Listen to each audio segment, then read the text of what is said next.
All right, so you guys have asked, so today is the day that we are going to go over niches that you guys can get into. A lot of people just can't think of them, and they just need a little helping. So I'm going to give you some niche ideas, and then also how you can maybe niche them down to be successful. I have a lot of them.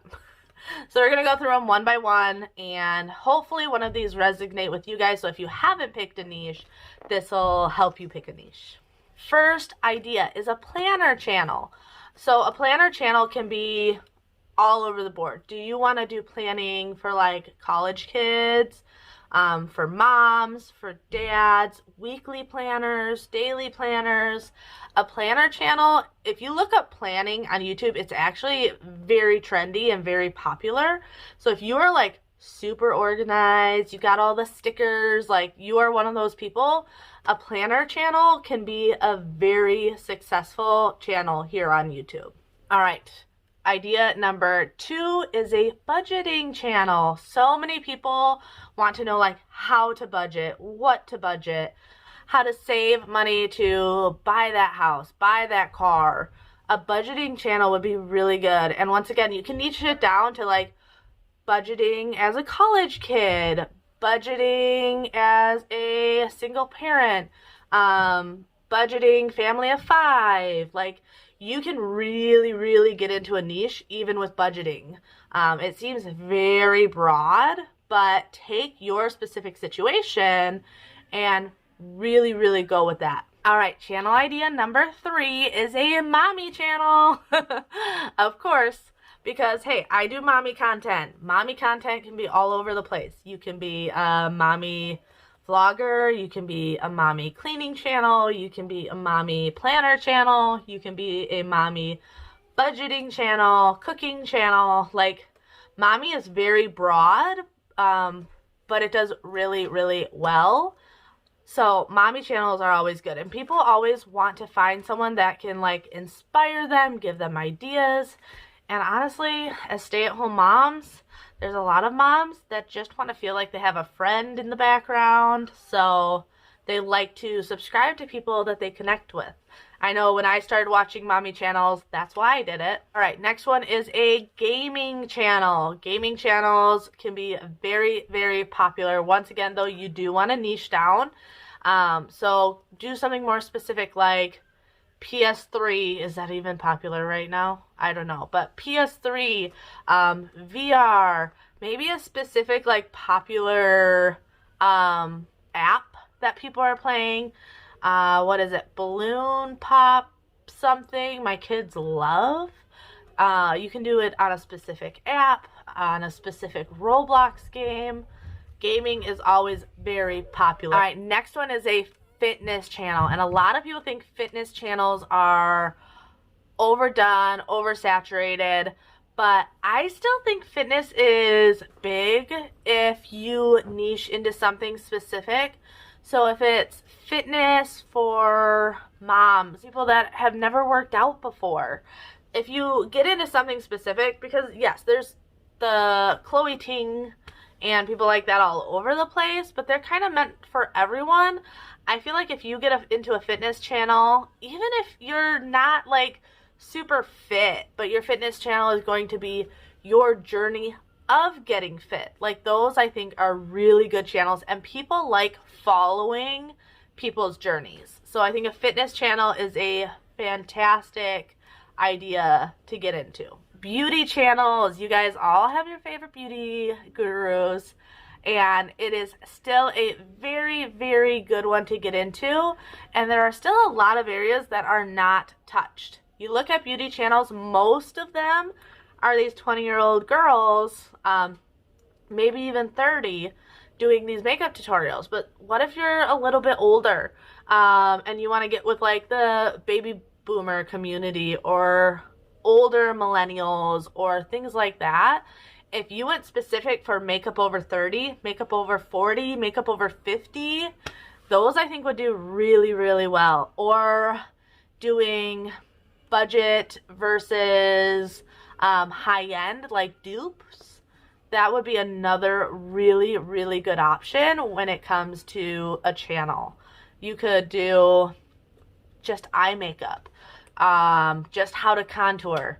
I still feel like I don't know how to contour well. I'm always looking up contouring videos to make sure I'm like getting them in the right areas. But beauty is still something that you really can do. And any of these like oversaturated niches, you just have to think about how you can squeeze yourself in there and be different from the rest. Okay, next one is going to be a DIY channel. DIY channels are super popular, and like when holidays come around, people love them. Just on normal day-to-day, if you want to do DIY, like dollar store DIY or farmhouse DIY or trash to treasure is like a very popular thing. You could do a whole DIY channel on trash to treasure or thrift store DIYs, because I feel like most people DIY because they want to do something on a budget. So DIY channels are always really good channels. And with shorts coming out on YouTube now, I feel like DIYs could be really good in the shorts category that YouTube has come up with. All right, so the next idea is a versus channel. This can be in so many different areas. You could do versus when it comes to makeup. You can do versus when it comes to, I don't know, car products, electronics, anything that is like a versus, I think does really well. So Kia versus Toyota. I don't know. I'm just throwing something out there. Samsung versus iPhone, or you get it. Mac versus Mary Kay. Anything like that, I think versus channels do really well. All right, next idea. Kind of like this, but how to grow on social media. Now, it does not need to be YouTube. This can be YouTube, this can be Instagram, this can be TikTok, this can be Facebook, Twitter. I'm trying to think of all the different socials. Pinterest, vlogging, not blogging, blogging. Those, if you are like an expert at any of those social medias, you can make a channel out of it. I recommend just picking one, once again, because you're niching down. But if you're like really good at TikTok, do a channel on how to become TikTok famous. If you're really good on Instagram and you know the algorithm, you know all the things, do it on Instagram. If you're really good at YouTube, which you're watching this video. But if you're really good at YouTube, start a how-to on YouTube. Those are all really good channels. People are always looking for how-to channels for all sorts of things. All right, cooking channel. Do you love to cook? Do you love to bake? Those are all really good channels, and you can niche it down to dinner ideas, lunch ideas, breakfast ideas. If you're vegan, if you're paleo, if you're keto, just niche it into what you are and what you do best is really, really good. Maybe you're really good at 30-minute meals, 5-minute meals, or meal planning, like prepping. Those are really popular. But any type of cooking channel usually does really well as long as you know your focus. The biggest thing with knowing your focus is you got to find your audience. If you do too much, you're messing up the algorithm. Because if a third of your subscribers watch this, and then a third watches that, and then a third watches something else, YouTube isn't going to like your content as much because, like, oh, only a third of your viewers are watching this video, so we're not going to push it out. But it's like, well, yeah, only a third because that's how I have my channel set up. But that's why I always recommend, like, sticking to your niche. Gardening channels. Gardening channels, I don't think there's a lot out there. Like, maybe I'm just not looking for it, but if you are really good at gardening, do a channel on that. Homesteader type gardening channel, or maybe you live in like Arizona in the desert area and you can show like how to keep a really good landscaping.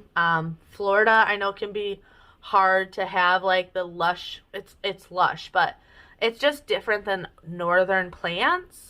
That you can do a gardening channel. Meditation channel. Meditation channels are awesome. I honestly listen to meditation all the time. I love meditating. I love guided meditations. And a lot of people do. And the nice thing about those is people will, if they find one they like, they will come back every single night to get their nightly meditation in.